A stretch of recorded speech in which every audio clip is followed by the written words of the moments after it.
本日はレンジで簡単きなこ餅を作ります。材料はたったの4つで作れます。米粉 20g、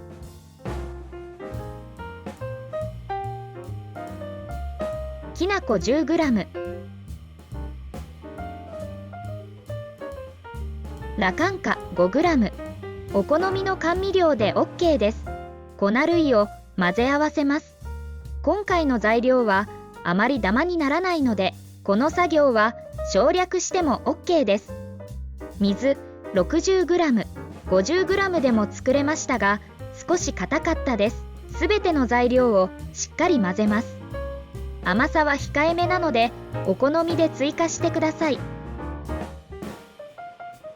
トントンと空気を抜きます。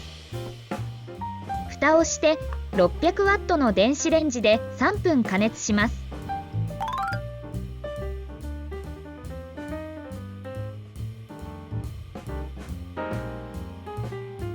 このまま切ったり丸めたりお好みの形にしてください。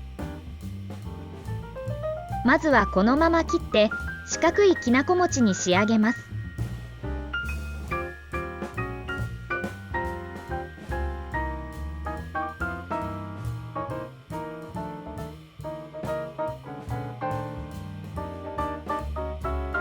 四角く切ると12枚くらいになりました。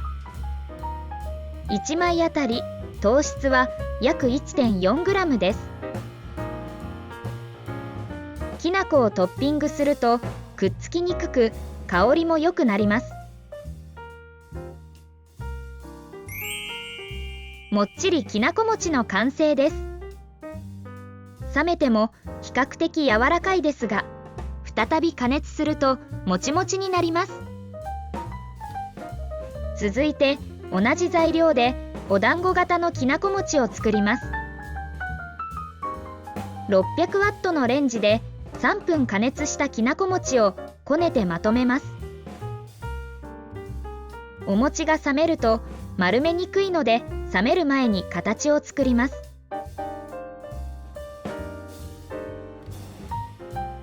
ラップを使って棒状に伸ばします。手に水か粉をつけて1個ずつ丸めても OK です。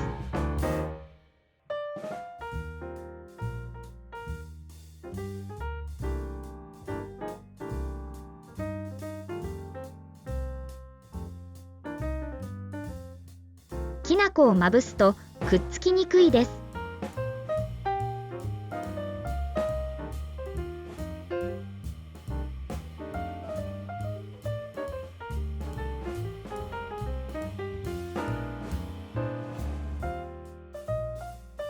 あとはお団子状に切ったら完成です。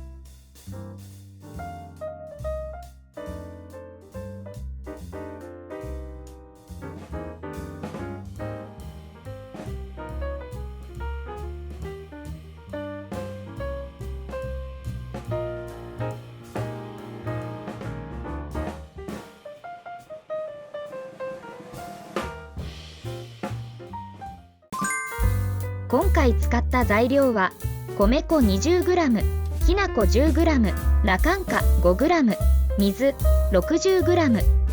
もちもちしていてきなこが香ばしくてやみつきです。きなこ団子の完成です。弾力があり、ういろうやすあまの食感にも似ています。